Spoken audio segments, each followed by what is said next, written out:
Rappelez-nous votre nom. Jean-Claude Van Damme. On s'en souviendra.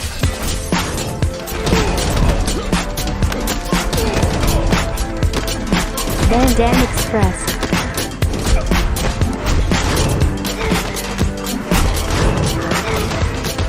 Van Damme Express.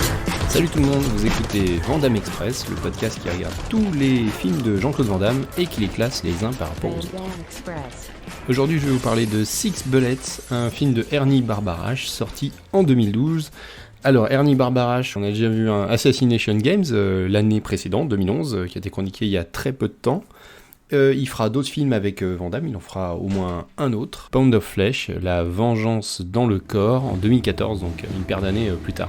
Je vais pas te faire de mal. C'est ta maman qui m'envoie. Ton vrai nom, c'est Victor, c'est ça?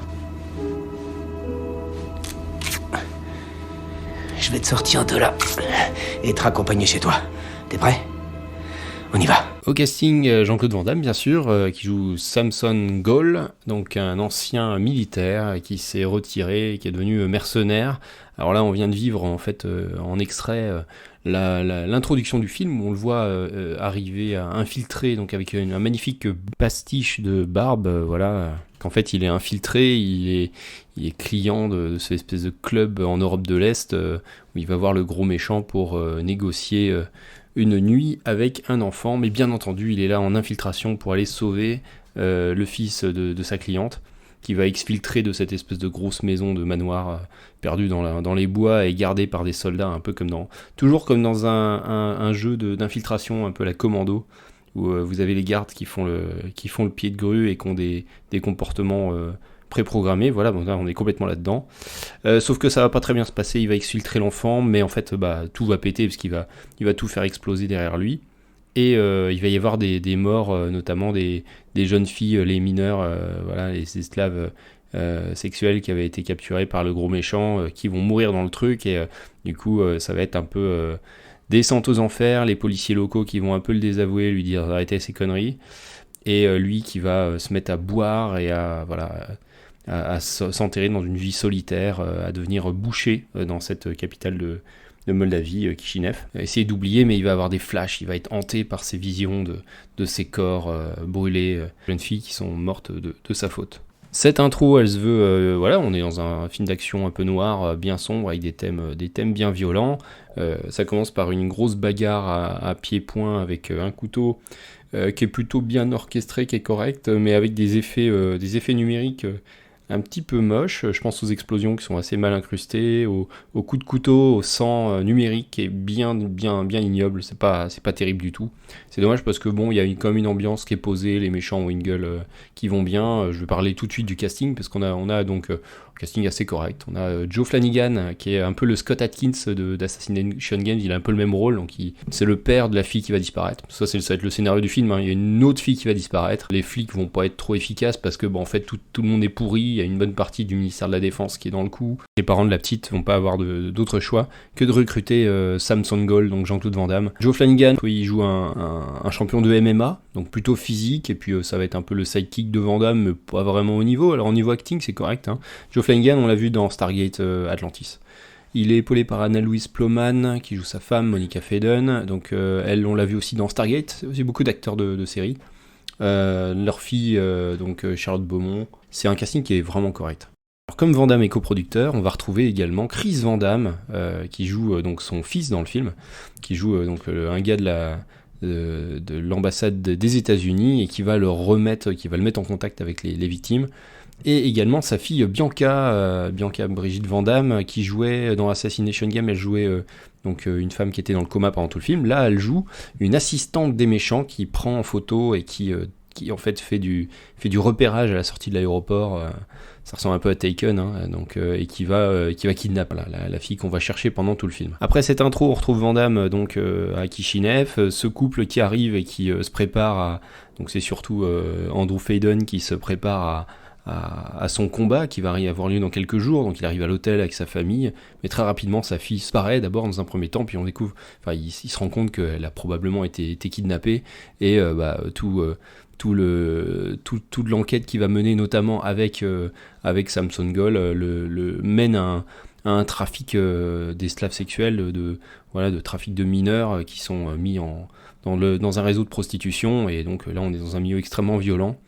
Il y a des tensions à l'intérieur du groupe des méchants, hein. Il y a le grand boss Shtelou qui va mettre la pression à ses équipes pour justement pour que la police arrête l'enquête. Donc il va y avoir une fausse piste qui va être créée, et plutôt convaincante, hein. Si on regarde pas le chrono du film, on pourrait se dire que bah non, le film finit mal et finalement la fille s'est fait assassiner, torturer, et puis fin du game. Ça marche plutôt pas mal.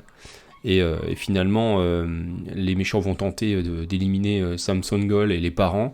Bon, ça va pas trop marcher. Il y a une scène d'ailleurs de combat avec Van Damme donc dans la boucherie qui est plutôt correcte, avec son fils, notamment avec Chris Van Damme. Il y a une petite fusillade sympathique. À partir du moment où les parents vont savoir que leur fille est vivante, on va se retrouver dans une vendetta. Ils vont découvrir qu'elle est retenue dans une prison assez loin de Kishinev, hein. Faut prendre la voiture toute la nuit, et donc le film va se terminer par l'assaut donc de cette prison par les parents.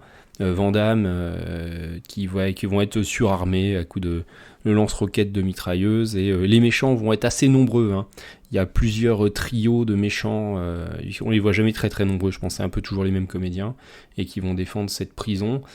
Donc ça finit par cette grosse scène d'action à la fin, qui est ok, hein, mais il manque clairement de moyens. Les décors sont vraiment sympas, parce que c'est à mon avis des décors naturels abandonnés, et ça a un peu de la gueule, ça fait un peu Indus Destroy.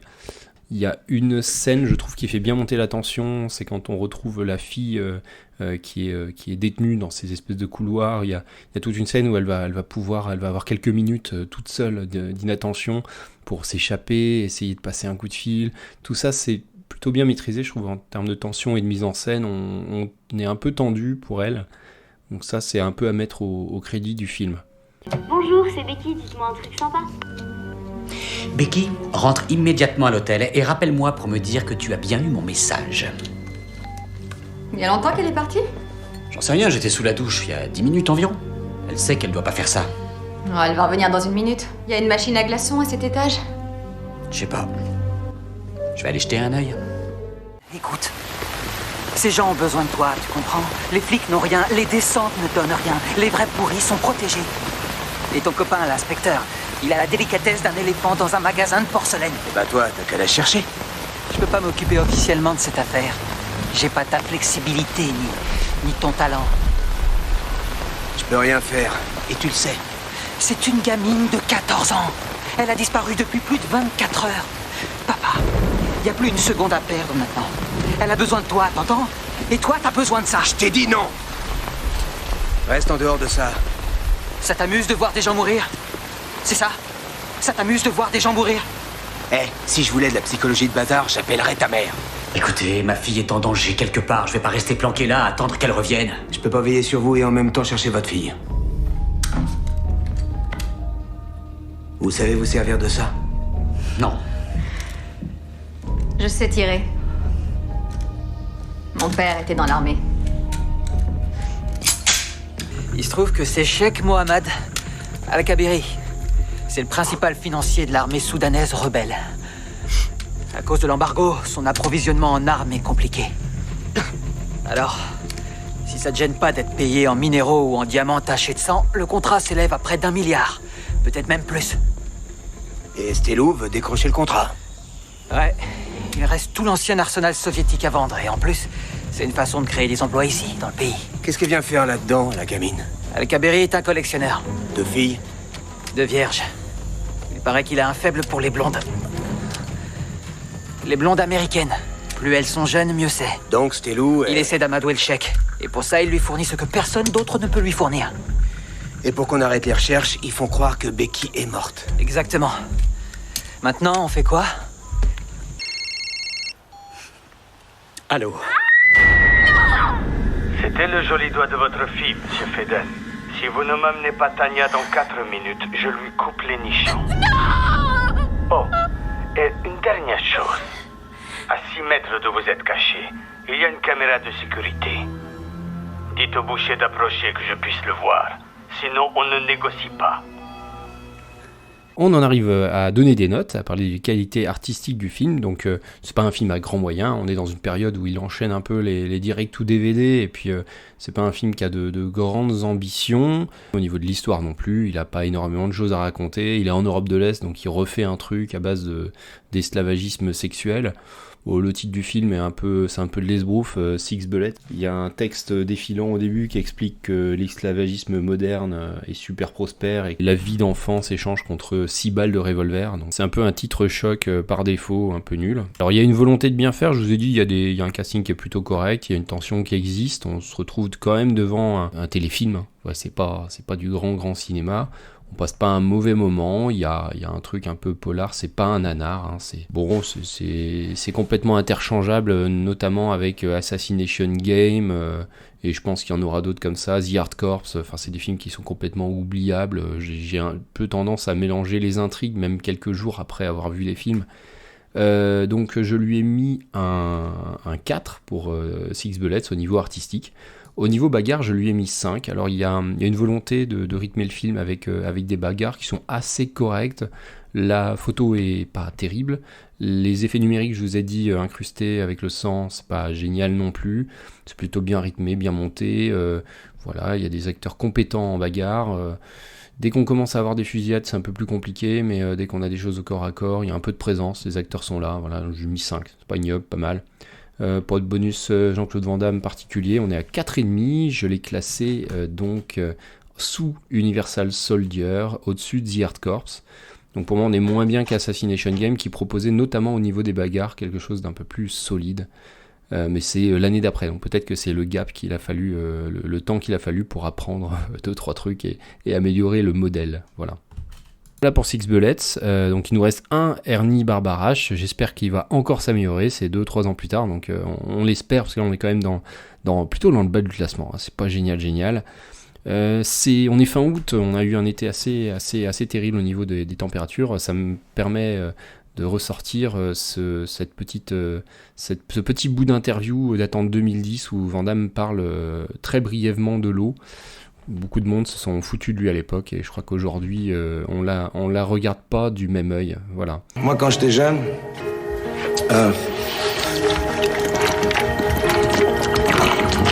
j'adore l'eau. Dans 20-30 ans, il n'y en aura plus. J'espère que non. Je vous souhaite une excellente rentrée, on se retrouve dans 15 jours pour parler encore de Jean-Claude Van Damme. Salut tout le monde, ciao. Pardonnez-moi mon père parce que je péchais.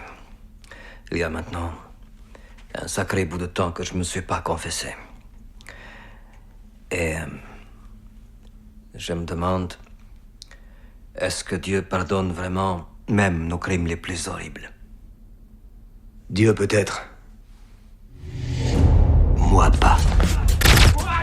Van Damme Express.